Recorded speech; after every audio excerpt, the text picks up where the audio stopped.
They don't want to be judged by people, and they don't want to be called out on being wrong. But that's, if you don't want to be called out on being wrong, then stop shitting on other people when things are good. It all goes back to what I said earlier.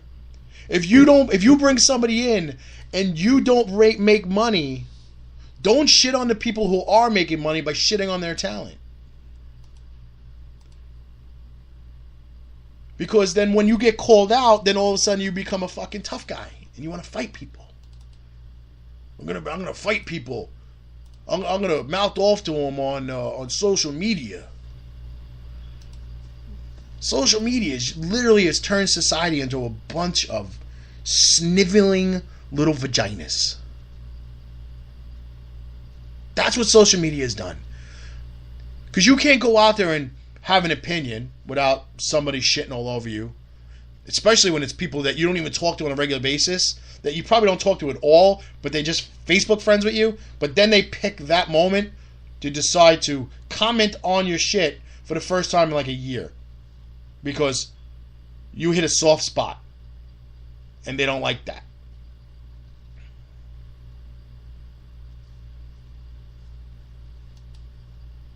You know, we want to sit here and say, hey, you know, it wasn't like this years ago, you know, blah, blah, blah. We didn't have social media. We had social media because, you know what? I don't remember anybody being like this on MySpace. I don't remember. I think the biggest crybaby shit that went on at MySpace was if you were in someone's top 8 friends and they removed you for somebody else. Then everybody got all bent out of shape of, oh my God, why aren't I in your top 8 anymore? What did I do? Why are you mad at me? MySpace made it where you were so socially free. You did background designs. You got to make your pages very artistic looking. You got to put the music you liked on your page. There wasn't this bullshit with, oh, part of your video has been silenced because there's copyrighted music on it. You were allowed to do whatever you wanted on your Facebook page, on your MySpace page. And nobody would comment, oh my God, your music sucks. Oh my God, your music's awful. Oh, your background pitch is hideous. I hate your background. Can you imagine if Facebook allowed that stuff? You would literally have people fighting over someone using Donald Trump in the background of their Facebook profile.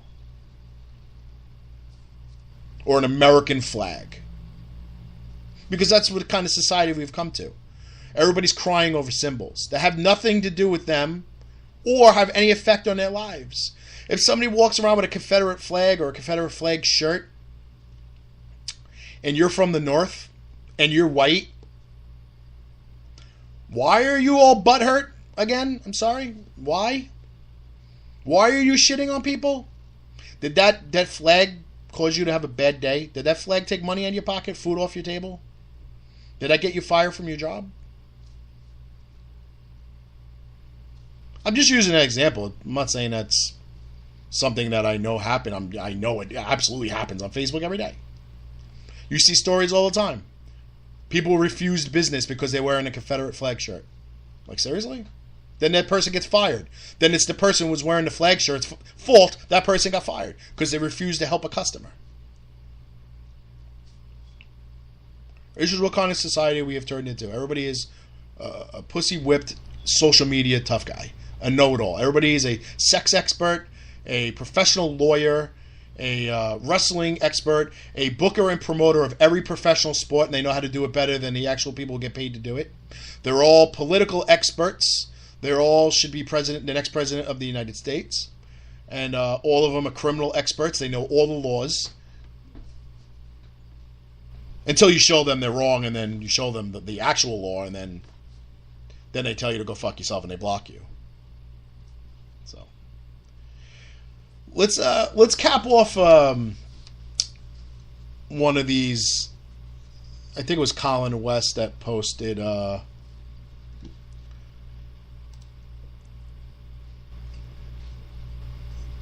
things that, like could've, should've, would've's. There was a couple of signings that we talents that we were supposed to bring in that either didn't work out, fell through, we decided not to bring in, or it was a mutual agreement, whatever it was. We're going to put together our top 10 guests that never happened. And we're gonna display a poster and announce it on this show next week. So that should be pretty interesting as we head into February. I am leaving tomorrow for Washington, D.C. as I get to cash in my Christmas present. Go see the Washington Capitals. Yes, my defending Stanley Cup champion, Washington Capitals, take on the Calgary Flames in Washington. I've never been to D.C. to see the Caps play. I've been to RFK. I've been to the city of D.C. I've been to multiple museums, but I've never actually seen a Caps game there. Seen them at the Rock, seen them at the Garden, seen them at the Nassau Mausoleum. So, get to see them finally in Washington. It's their first game back from the All-Star break on a 7-game losing streak. So, I'm hoping they whip up the Calgary Flames. Sorry, Rosemary, but the Calgary Flames will fizzle. But yeah, so next week, talk a little bit about our top 10 guests that we had basically a verbal agreement with that we wound up not bringing in, whether each side's agreement or mutual agreement for it not to happen. We will also have next week a announcement and a follow-up because it looks like tomorrow, February 1st, we're going to have a major WrestleCon announcement that we're going to get out there for everybody that's been messaging me and messaging our website about our WrestleCon talent and who we're bringing in, things like that. We're going to have a major announcement tomorrow. And that's really it. So ask, as always, that you help control the nitwit population and have your friends spayed or neutered. Send your kids to school. Stop being a shithead. We'll see you next week on the Indie Super Show right here on the Damage 365 Radio Network, YouTube, Spreaker Radio, iHeartRadio, and Spotify. Take care, folks. Have a great weekend.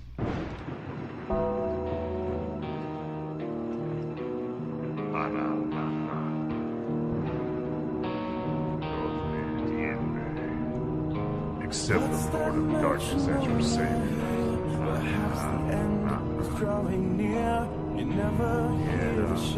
Allow the purity of evil to guide you